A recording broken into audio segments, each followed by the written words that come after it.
I don't think anybody's nervous. The guys are just out there competing, and they understand what it's all about. There's a few spots still open, but like I said, one day isn't going to make or break anybody. We're going to look at the body of work. What are positions, I guess, that are most open, but still kind of up for grabs as some get solidified, some maybe are still wide open? I think on our side of the ball, probably most decisions have been made. The hay's in the barn a little bit, but we need to have some young guys that are still trying to prove it in another scrimmage. Maybe some guys that have been tweaked and missed a few practices, get out there and get some live reps and make sure that they're on page with everything else that everybody else is doing. Scott, with what was going on with Braxton Miller, do you approach a scrimmage in a little bit different way? Are you guys concerned about injuries at this late date? No, we're never going to be scared of anything around here. We practice with a desire to excel, not a fear of failure, and not a fear of injuries either. I hate to see any player go down. It's too bad for Braxton. He's a really good player, one of the best in the country. We've had a couple of our own, but that's just how football is. So we're going to keep doing everything we can to get this team ready to go. Chip traded for Kenyon Barner yesterday. Now 9 ducks on the Eagles.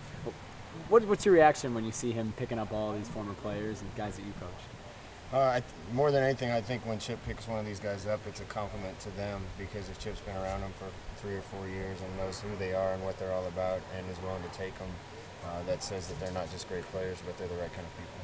There's always people kind of assume that part of that is that they know how to practice in Chip's style and the Oregon style. As someone who's here, how important is that? Well, we practice hard, and you have to be in shape to do it. You have to know what you're doing. You have to understand the tempo.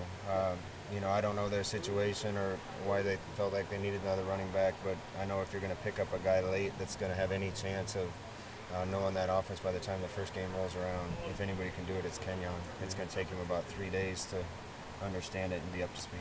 You see Chip diving into that pool of water? Yeah, I saw Chip dive in the water. It's a good thing the wall of the pool wasn't just a little bit higher. He might have lost a piece of his body. Did you know he had that kind of agility, and he looks smooth running and jumping in there? Right. Chip's remarkably spry when he wants to be. Yeah. I've run with him before. He'll take off on you. It was good to see.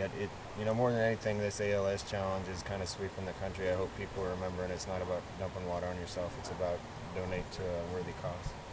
Schneider was saying last year when he got hired, there's a pretty good amount of dialogue between Eagles staff and you guys, the Oregon staff, throughout the season. Not like you do it every week at a certain time, but that you guys bounce ideas off each other. Is that something that still goes on? Yeah. I've talked to Chip a couple times, gotten some advice from him. We keep track of what they're doing. They watch every one of our games, so I'm sure it wouldn't surprise anybody to see on a Sunday them doing something we're doing, or on a Saturday us doing something they're doing. With so much talent in the backfield, how do you make room for 3 guys, and Freeman, Marshall, and Tyner?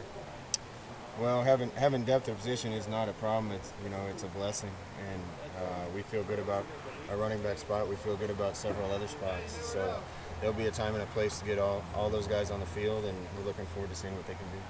Do you have an idea of who's kind of standing out at tight end? No, not yet. Tight end's one of the spots I want to see some guys get out there in the scrimmage tomorrow and get ready to go.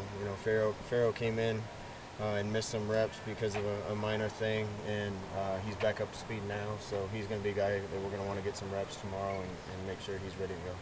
How about those running backs coming out of the backfield? We talked a lot about their running styles and their differences, but how about catching the ball? Yeah, all 3 of them have great hands. I think Byron and Thomas have shown that over the course of last year and 2 years in Byron's case. Royce has really good hands too, so that just gives you one more thing that you can do with those guys.